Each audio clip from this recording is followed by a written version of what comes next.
What it costs to build a legend is rarely written into the story itself. It sits underneath it, unspoken, like the wiring beneath a stage that keeps the lights on while the performer appears untouched.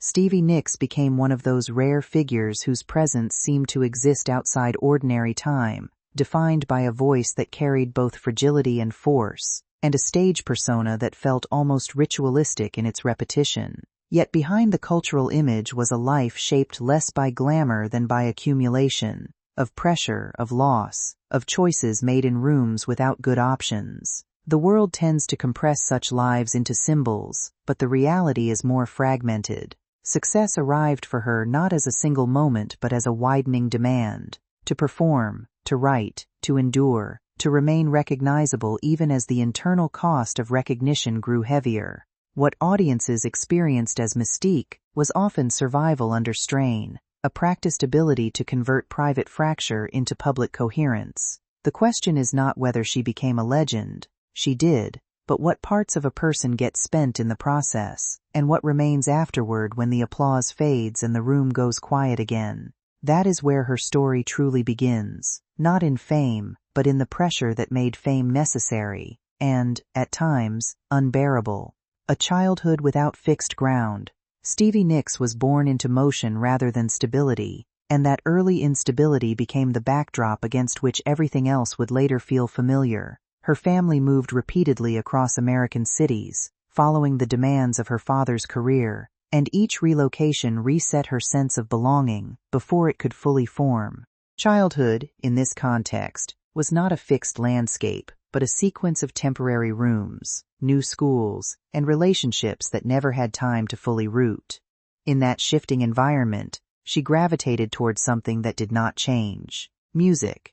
It was not yet a career aspiration but a form of internal anchoring, a way to hold on to continuity when geography refused to provide it. Her grandfather recognized this early and treated it not as a hobby but as a calling, encouraging her to sing before she understood what performance even meant. That early validation mattered less as praise than as permission, the idea that her voice could be something permanent, even if nothing around her was. By adolescence, she was already shaping an identity around songwriting and performance, studying artists who embodied emotional directness and transforming imitation into self-definition. While others were preparing for conventional futures, she was assembling an internal world built entirely around sound, rhythm, and emotional expression. It was not yet ambition in the professional sense. It was something closer to necessity, as if survival required her to keep singing, even when nothing external confirmed it would lead anywhere at all. Meeting the other half of the song. When she met Lindsey Buckingham in high school, the connection was immediate but not simple. It was not just romantic attraction, though that element would later define much of their shared history. It was recognition.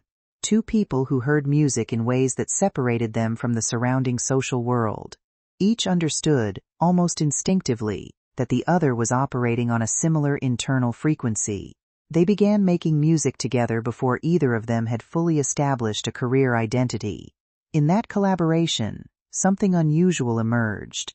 Their voices and instincts did not merely complement each other, they interlocked. Her vocal phrasing and his guitar work created a sound that felt already formed, as if it had existed before they consciously decided to create it. That sense of inevitability would later become both their greatest asset and their greatest complication. As their relationship deepened, personal and creative boundaries dissolved. The partnership became a shared system, where emotional intimacy and artistic dependency reinforced one another. They were not simply writing songs, they were building a shared language. But shared languages can become restrictive when the relationship that created them begins to fracture. Even in these early years, beneath the excitement of possibility, there was already the beginning of something more volatile, the difficulty of separating love from work, and identity from collaboration. The years before recognition, their move to San Francisco placed them in a cultural moment that promised opportunity but delivered uncertainty. The music scene was saturated with talent, and attention was scarce. They performed wherever they could, often in environments that were indifferent to their seriousness as artists. The experience was not glamorous. It was repetitive, uncertain, and financially unstable. Eventually, they recorded an album as a duo, an attempt to formalize what they believed was already evident, that their music had value. The industry did not agree. The record failed to gain traction, and the lack of support from their label was not just discouraging but destabilizing. It stripped away the illusion that talent alone created momentum. During this period, survival took precedence over identity. Stevie worked service jobs and cleaning work while continuing to write songs in fragments of time that remained after exhaustion. The contrast between internal certainty and external indifference created a psychological tension that would define her early adulthood. She knew she was capable of something significant, but had no evidence that the world would ever confirm it. Still, she continued. The partnership with Buckingham remained intact, though increasingly strained by frustration and unmet expectation. Their lives were bound together by necessity as much as love. Neither had yet learned how to separate shared ambition from shared limitation, and both were moving toward a moment that would either validate everything or dismantle it entirely. Entering Fleetwood Mac. The invitation to join Fleetwood Mac arrived as an interruption rather than a resolution. The band was already unstable, shaped by years of personnel changes and internal fracture. It was not seeking reinvention so much as continuation, but the arrival of Stevie Nicks and Lindsey Buckingham altered its trajectory completely. Their integration into the group was not gradual, it was immediate and transformative. The chemistry between voices, instrumentation, and emotional tone shifted the band's identity into something more accessible and more emotionally direct. The result was a commercial and artistic breakthrough that none of the members fully anticipated, but the success carried an invisible structure of strain. Within the same system that produced hit records and global recognition, the personal relationships between members were unraveling. Romantic partnerships dissolved, friendships destabilized, and creative collaboration became inseparable from emotional conflict. For Stevie, the experience was paradoxical.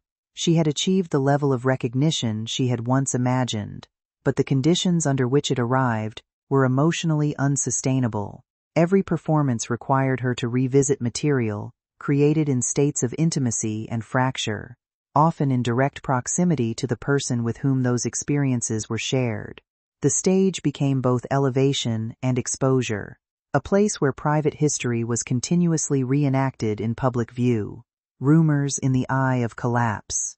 The making of Rumors became one of the most well-documented examples of emotional disintegration, producing artistic coherence. Every member of the band was experiencing personal collapse at the same time, yet the work they produced was structurally precise and emotionally resonant. The contradiction defined the record's legacy. For Stevie, the process involved writing and performing songs that reflected not only romantic dissolution, but internal fragmentation. The material was not abstract, it was drawn directly from lived experience, shaped in real time as relationships within the band deteriorated. The studio environment was often tense, extended for long hours, and emotionally exhausting. Despite this, the album achieved extraordinary success. It became a cultural landmark, defined not just by its commercial performance but by its emotional transparency. Listeners responded to the sense that something real and unresolved had been captured rather than constructed. Yet success did not resolve the conditions under which it was created. Instead, it intensified them. Fame expanded the scale of pressure without reducing its internal weight. Stevie found herself navigating a paradox. The more successful the work became, the more distant she felt from the personal stability she needed to sustain it. The record immortalized the pain that produced it, but offered no relief from its continuation. The slow architecture of dependency. In the years that followed, the demands of performance and touring created conditions in which coping mechanisms became normalized. Substances entered the environment not as exceptional behavior, but as ambient presence, part of the broader culture surrounding the industry at the time. What began as functional use gradually evolved into dependency shaped by exhaustion, emotional strain, and relentless expectation. For Stevie, this period was not defined by a single turning point, but by accumulation. The body of work continued, the performances continued, and the external markers of success remained intact. Internally, however, the balance between clarity and fatigue began to shift. The emotional intensity that had once fueled songwriting became harder to access. At the same time, relationships remained complicated and often unstable, marked by repetition of patterns that were difficult to interrupt while still operating at the center of a demanding career. The overlap between personal pain and professional obligation created a feedback loop in which recovery was difficult to prioritize without stepping away from the very structure that defined her life. The result was not immediate collapse but gradual erosion. Creativity persisted, but with increasing effort. Identity remained visible to the public, but internally it became more difficult to distinguish where the person ended and the performance began. The cost was not sudden, it was incremental, and therefore harder to recognize while it was happening.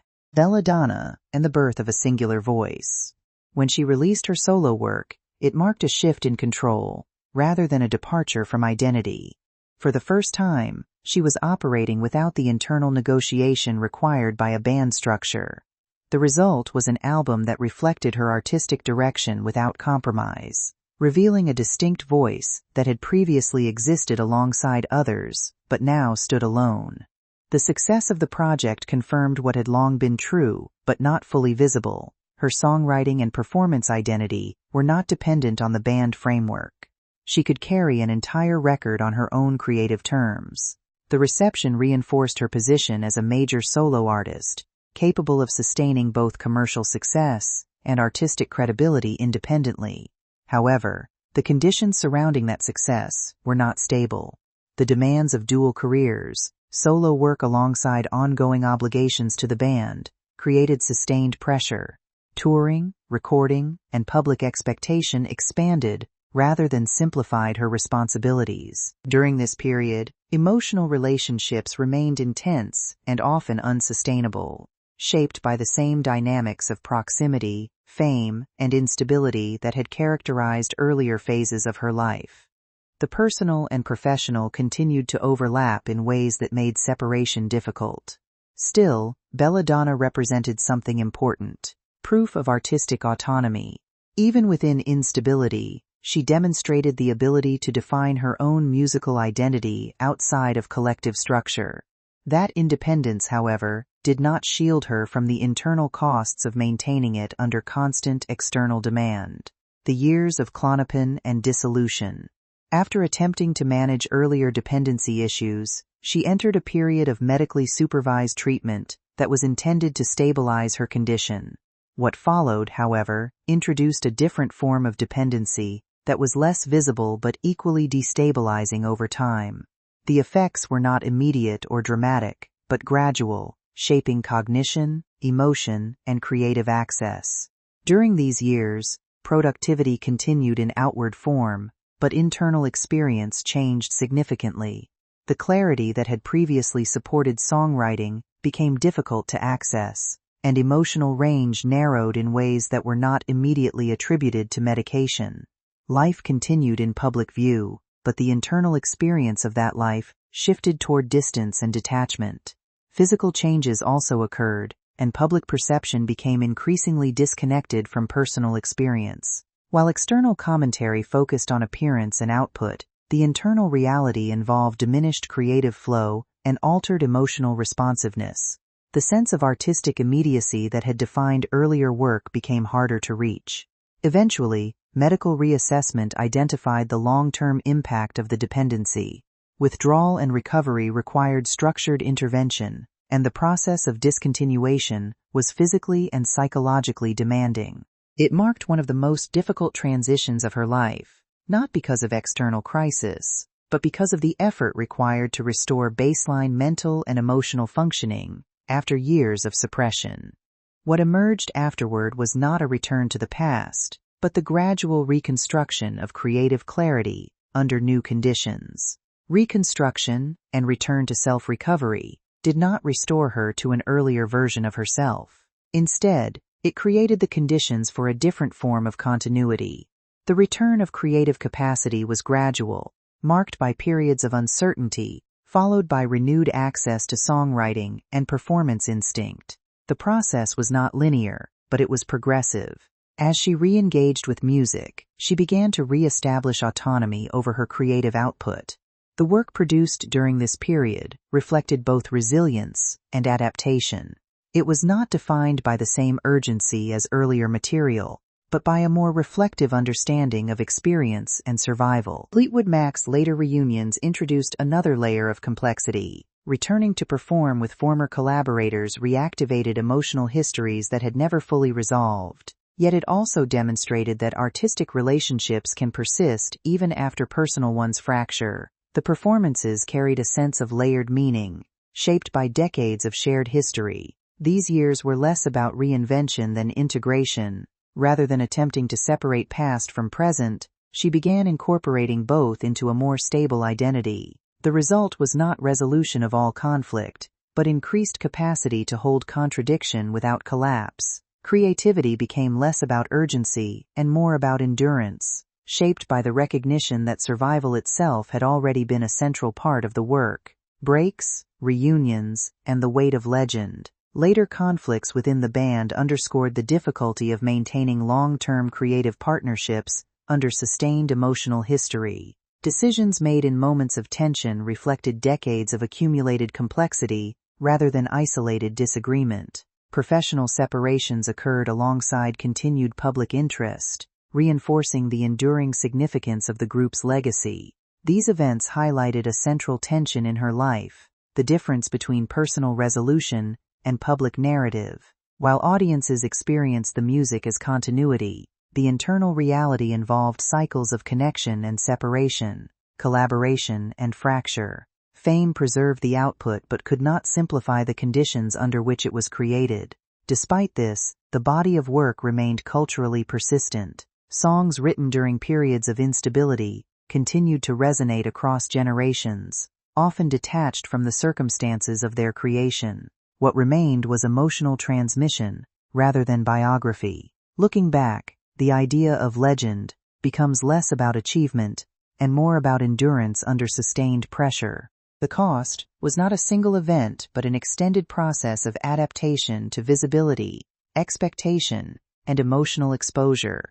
What the world recognized as mystique was often the result of navigating instability while continuing to produce work that required emotional openness. In the end, the question is not whether the legend was built, but what it took to remain present inside it.